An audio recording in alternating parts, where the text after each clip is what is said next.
Welcome back, everybody. Welcome back to the B4 podcast. This is our monthly podcast where we talk about all things happening in Beverly during our 400th year celebration. We are more than halfway through, which feels wild, but here we are.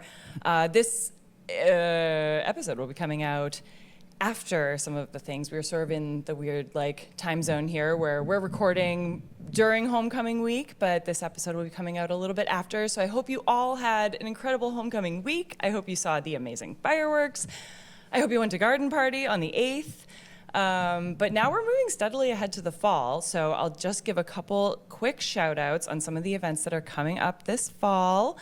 We have Beverly HarborFest, September 13th, and we will be talking more about that this episode.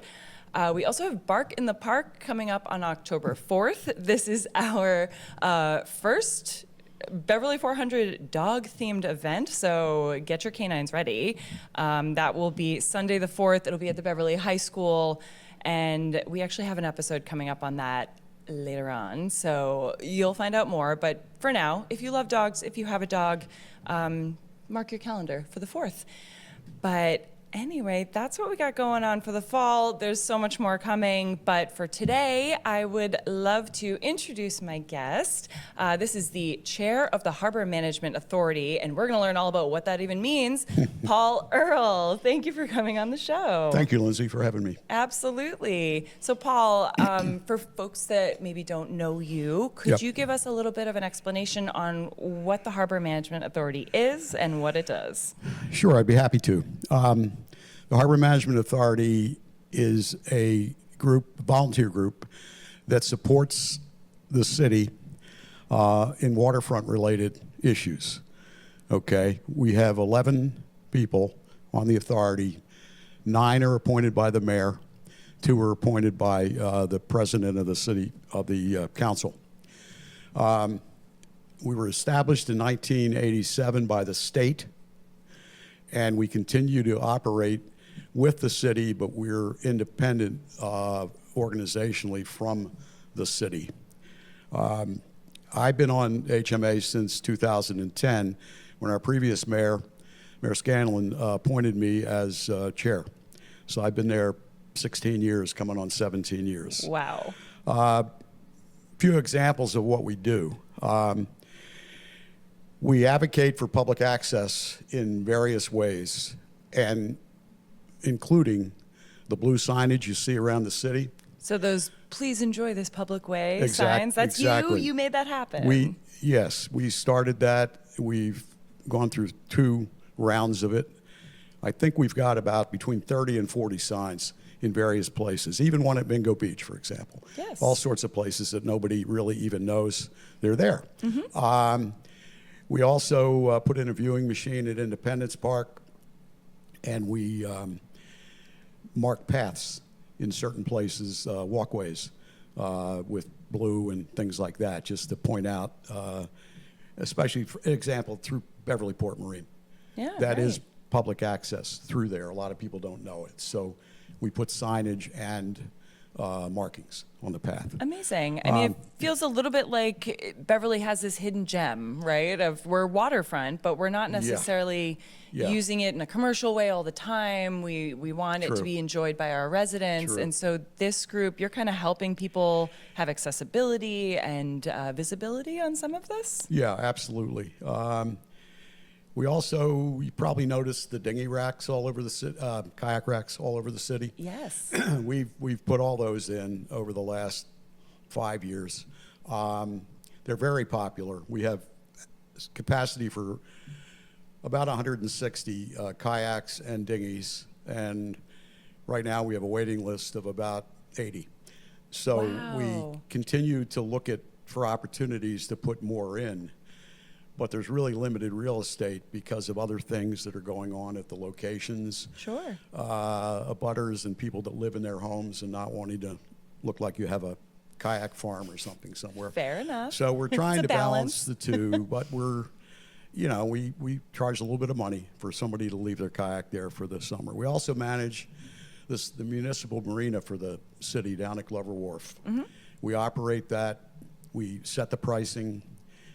We keep the revenue, we pay for the expenses, and we generate a healthy profit, which is partly what enables us to fund some of these other initiatives we're talking about right now. The other thing we do a lot on is infrastructure. For all this work, we work closely with the DPW and the engineering department, with the harbor master department, and with the planning department. Wow. But the marina's really the recreational marina. We have 50 boats down there, half on the recreational side, half on the commercial side. We manage the marina as almost two marinas, looking to keep our commercial history vibrant and keep Sure. it last. So we charge a lot less on that side, and then we have the recreational side, Amazing. which is a 6-month season where people can, there's slips, and people keep their boats there. Wonderful. Dollar-wise, just as an interesting tidbit, since 2006, we've given back about $1.2, $1.3 million to the city, basically, to support, and the residents of the city, to support all this work we're talking about. So it's fun. It's very visible. Yeah. And we also are in the event business, which you'll get to in a minute, I Yeah, guess. you were So keeping it's busy fun. with this committee. Yeah. It consistently surprises and really impresses me that there are so many committees and groups and authorities in this community that are doing so much work, right? Yeah, Like that, yeah. what you just rattled off, that is you're volunteering your time and you're True. doing all of that. So you've spent 16 years doing this. What keeps you interested? Well, as a kid, I grew up sailing on the Jersey Shore, and a program much like the Sandy Point program in Beverly for kids. And then fast forward to now, I've been on the water ever since, except for maybe 3 years in school. But other than that, owned boats and been on the water. And, you know, I just love the water, and I love to see people having fun in different ways on the water. Sailing was always my preference. And so it's very comfortable because you can see what we've accomplished in a lot of cases. If you look at the marina down at Glover Wharf, it wasn't there 20 years ago. This is all new, and it's all concrete. Maintenance is very low, all that kind of stuff. You look at the public pier, where we're doing a lot of work on that now to replace the railings and the balusters and everything else, and they're really aged. They need replacement. And we recently replaced the benches on the public pier, and we're selling sponsorships to the benches.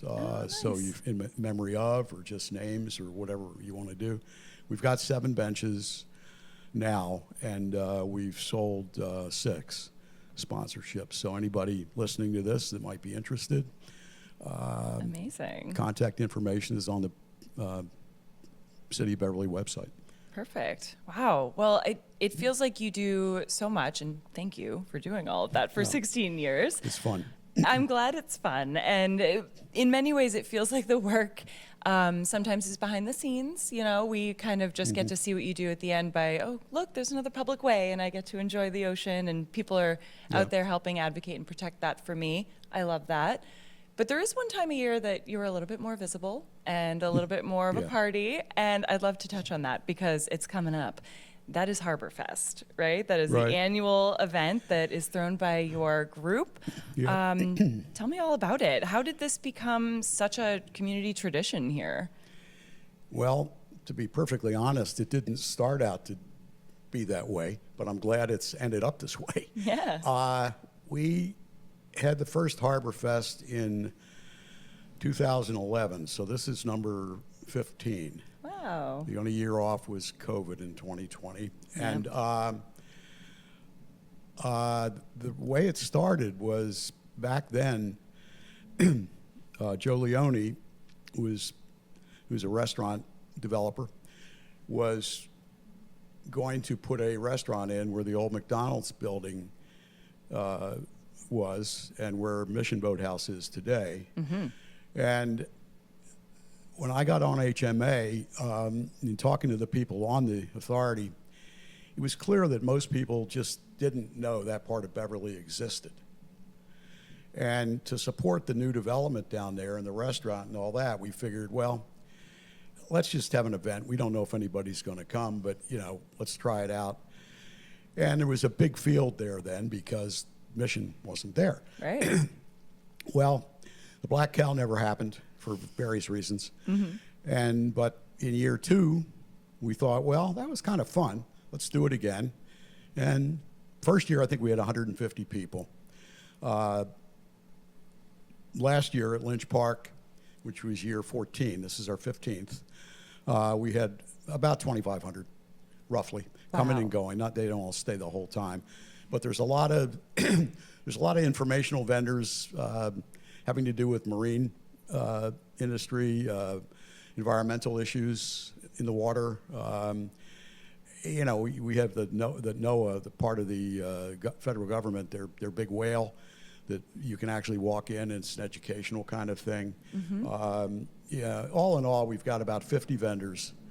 We don't charge them, and we don't charge anybody to come.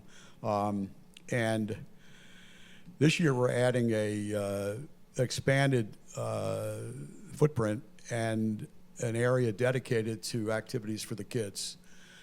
So there'll be soccer, which will be organized by little kickers out of Danvers. There'll be a karate demonstrations, which people at HarborFest can participate in. Magician, face painting. The Y is going to do a lot of games, and then a lot of field games, very similar to those at the Ryle side July 4th party. So that's going to take up a lot of space, and hopefully with promotion will draw even more people. Oh, absolutely. Also being part of Beverly 400, being featured a lot more, that certainly is going to help. Oh, I bet. Yeah, for sure. Well, it sounds like you've already grown this event so much, right? I mean, it started off with maybe 100 or so attendees, and now you're up to thousands. Yeah, there were more people as vendors in the band. There's live music, of course, than there were attendees at the first one. Well, definitely not anymore. Right, Yeah, right. wow. Well, that's great to hear. And so this year's, you know, with Beverly 400 involved, it sounds like you're expanding it to really include a lot more families. And it's a day to celebrate our harbor. It's a day to learn about our harbor and our oceans. Right. What a great day. Now, what day is this? Let's get everybody marking their calendars. It is Sunday, September 13th, which is a Sunday after Labor Day weekend. Yes. From 1 to 5 at Lynch Park. Once Lynch Park's parking fills up, there is parking on the street, as well as the Cove Community Center and the church in the Cove parking lots. They're both kind enough to let us park in both of those. Amazing. So there's a lot of parking, but you know, ride your bike, walk down, whatever. Come by boat if you have a dinghy. You can come in on the beach. Oh, I love you know, that. Anyway, to get there. Amazing. Well, I feel like Beverly citizens know how to show up to Lynch Park and really make it a party. Right. We were just at Lobster Fest yesterday. Right. We definitely saw that happening. So That's right. I can only hope for you that you get the same size crowd on the 13th. And I'm there's sure a beer you will. garden. So don't for those of you that like to have a beer There we go. in the carriage house. Oh, lovely. What an opportunity. If anyone Yeah. has not been inside the carriage house at Lynch Park, this is a great opportunity, right? Yep. Come have a beer in the carriage house. Amazing. Well, that's incredible. And I know that the work that you do sometimes goes unseen, but I'm really happy that we're able to talk about it and share. And I know I this appreciate year, the crossover with Beverly 400 and HMA, I know there's one specific event coming up this, is it October? Yes. That I'm sure you've had a hand in because it's an event happening on the water, which seems logistically wild. So I'm really excited to talk about it. This is the reenactment of the Battle of the Hannah and the Nautilus. And these are two boats, if no one knows. The Hannah and the Nautilus are two ships. And they had a battle out in the harbor during the Revolutionary War. Is that correct? 250 years ago. 250 years Yeah. ago. This is the exact date that we're doing this. And we're going to have a reenactment. So what does that look like from your side? How have you been involved in this? Well, we got involved in the beginning when the president of Beverly 400, Todd Rotundo, who's also one of the council appointments to HMA, said, would HMA be interested in playing a role? And we talked about it at our meeting, and obviously we meet once a month. I mean, obviously we unanimously said, yeah, what do you need? And I didn't know this was happening, really, and he explained a little bit about what the battle was going to be. The Nautilus was a British ship, and the Hannah, of course, Beverly, Hannah School, Hannah everything, is Beverly. Yes. And the actual battle took place right off of Independence Park, which is where the reenactment's going to be. And the battle took place, I believe, on October 10th, 1776. Wow. The enactment will be at 8:30, I think, in the morning, which is mid-tide. So it's a good time for people to run in and off the beach and do this and whatever. Amazing. We have nothing to do with the land side. That's being coordinated through people that know how to get the actors and all that kind of stuff. But what HMA has done is we've helped organize the water side, including permitting where needed and coordinating with the Coast Guard and all that kind of stuff.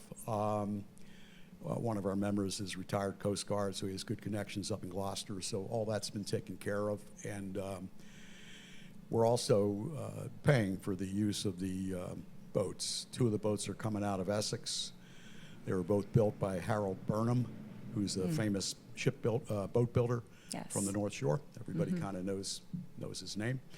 And then the third one, which will be a spectator boat, we're not sure which that's going to be yet. Still working on it because we were going to use the Fame, but that's no longer in Salem. That's going to Boston. So we need to reload on that. Okay. So come on down to Lynch Park, Independence Park, sorry. On You could October probably see it 10th. at Lynch, too. You can. Oh, yeah. Yeah. And it should be a lot of fun. Absolutely. I will admit, I'm no history buff, and Me so neither. I just think that this is a really cool reenactment, but I did stop by the historic Beverly tent yesterday at HarborFest to ask them about this battle because I really didn't have much information. Did you know, so the Nautilus was a huge British ship. Oh, yeah. And the Hannah was, smaller. I mean, it's a ship, but They had taken some kind of fishing boat and adapted it. yeah. So what I learned yesterday is that our harbor is actually quite shifty and difficult to navigate if you don't know what you're doing. Absolutely. And probably back then they didn't have all the technology we have No, now. they didn't have any marks. So it sounds like the Hannah kind of was being chased into the harbor by the Nautilus, and I think the boys on the Hannah kind of knew what they were up to, and so they just let them chase them in, and it sounds like the tide worked against the Nautilus with such a big ship, Nautilus went aground. Yeah. Hard aground. Yeah, like tilted aground. Yeah. Wow, what an amazing tale. Yeah. And the fact that the Hannah's artillery, or I'm probably using the wrong word, but the cannons they had, I got to hold one yesterday. They were tiny, like 3-pound little, it looks like a tennis ball. Yep. And the Nautilus was working with cannonballs like bowling ball sized. So quite an unfair balance there, but it sounds like we came out winners in the end. We came out very well. Yeah, because we used our Beverly smarts. Yep. Yeah, well, the tradition still stands. We're still pretty awesome. Oh, yeah, definitely. Well, I'm interested in your take on what are you most excited about to see that day? I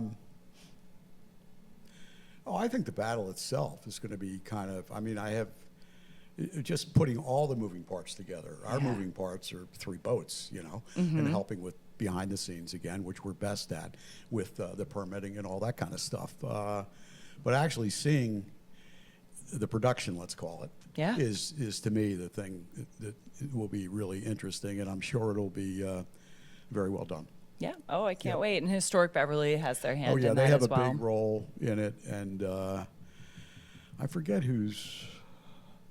Todd's working with some company that's getting the actors and all that kind of stuff. And so, yeah, Awesome. or maybe, or somebody on the Beverly 400 committee is maybe. So yeah, Perfect. yeah. Well, it's a lot of hands in this, making sure Yep. that this event comes together. I thank you for your part in it. I think this is going to Yep. be so fun to see. But yeah, all in all, thank you for coming on and talking to us about Sure. everything you've been doing. I think it's really exciting for folks to learn about the Harbor Management Authority. If you don't know that they're here, now you have a little bit more information about all the good work that you've been doing, all the hours you've volunteered your time for. So thank you. My last question, I really just want to know, you were sort of our resident professional on our harbors, where's your favorite spot to just sit and enjoy the harbor? Well, I won't give the address, but You can be vague. we've lived here in the same house since we moved up here from Virginia in 1979. And we were lucky enough to get a house on the harbor Oh my gosh, nice. off of Lothrop Street, pretty close to the marina, actually.